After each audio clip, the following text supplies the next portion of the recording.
გამარჯობა ბატონო პრეზიდენტო, მადლობა ინტერვიუსთვის. ზვიგენების საქმით დავიწყოთ. პარადოქსული კი, მაგრამ ფაქტია, რომ მრავალწლიან სასჯელს გიმატებენ. სადამდე მივა თქვენი პირადი მტერი თქვენს წინააღმდეგ ქმედებებით? ივანიშვილის სპირალშია შესული. ისეთი შთაბეჭდილება რჩება, რომ ყოველ დილას ეს კაცი იწყებს აჭვიატებული აზრით. აბა დღეს ვის რა ვავნო? როდესაც გითხრეს, რომ ციხეში გადადიხართ, რადგან გვახსოვს ციხეში შესახლების ამსახველი თქვენი წამების კადრები, ამიტომ გეკითხებით. როგორ და რა ფორმით მოხდა ახლა თქვენი გადაყვანა რუსთავის ციხეში? ამჯერად ექსესები არ ყოფილა. მაგრამ შეგახსენებთ, რომ გადამიყვანეს იმავე საპყრობილეში, სადაც მომწამლეს 2022 წლის გაზაფხულზე. ჩემი მოწამლა დოკუმენტურად დადასტურდა ამერიკული და გერმანული ლაბორატორიების მიერ. აქ დამხვდა იგივე პერსონალი, რომელმაც მომწამლა. საერთოდ ამჯერად ციხე მთლიანად გადაჭედილია ყვარყვარეს ციხესავით. მინიმუმ 3-ჯერ მეტი აქტივობა შეინიშნებოდა და კიდევ დამახვედრეს ტელევიზორი, რომელშიც მხოლოდ რუსული არხებია.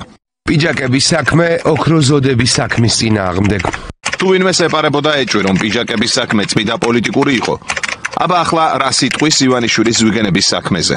ოპოზიცია ციხეშია. საქმე კი ისე მიდის, რომ ოცნება არც ერთი მათგანი ციხიდან გამოშვებას არ აპირებს. იგრძელება პოლიტიკური პარტიები. დამოუკიდებელი საქართველოს ისტორიიდან ასეთი მძიმე სურათი რთულია მოიშველიო. გკითხავთ, რეჟიმი ამით რა მომავალს იქმნის?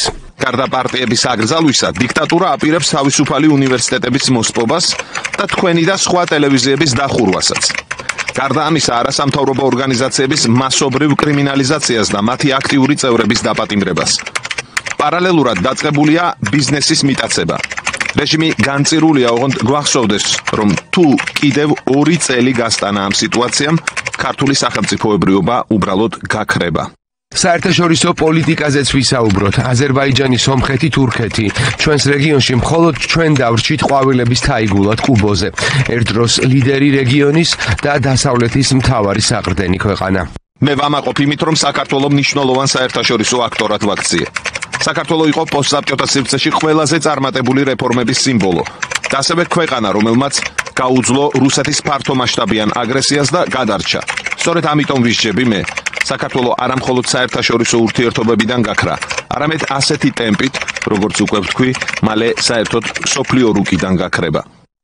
როგორ მივიღეთ მთავრობა, რომელიც არა მხოლოდ ევროპელ ლიდერებთან არ ლაპარაკობს, არამედ საქართველოში მათ წარმომადგენლობას აბუჩად იგდებს და პროპაგანდის სამიზნედ ხდის? მივიღეთ რუსეთის სპეცოპერაციის შედეგად და ქართველი ხალხის მნიშვნელოვანი ნაწილის შეცდომის შედეგად. ახლა მათ, ვინც მე მეუბნება, ვის ჩაგვიგდე ხელში 2012-ში, მინდა ვუპასუხო. მე რომ აკრძალული მეთოდებით ეს აღმეკვეთა, თქვენ იქნებოდით პირველი, ვინც პირსისხლიან დიქტატორს დამიძახებდით. ჩვენ დავკარგავდით ჩვენს საერთაშორისო პოზიციებს. თან არადემოკრატიული მეთოდებით მოქმედება ეწინააღმდეგებოდა ყველა ჩემს პრინციპს. ავტორიტარულ მმართველს სჭირდება ტვინისა და სინდისის სხვანაირი მოწყობა და მე ამაში ნამდვილად ვერ გამოვდგები. თქვენი დიდი გამოცდილებით პოლიტიკური პროგნოზი გაგვიზიარეთ, რა საპასუხო ნაბიჯებს ელით ევროპისგან და დასავლეთისგან? დასავლეთის მოქმედება დამოკიდებულია ჩვენი პროტესტის ინტენსივობაზე. ასევე ბევრი რამე დამოკიდებულია იმაზე, თუ როდის შეერყევა რუსეთს საბოლოოდ პოზიციები უკრაინაში. ახლა ხელის ჩამოშვების კი არა, მოქმედების დროა.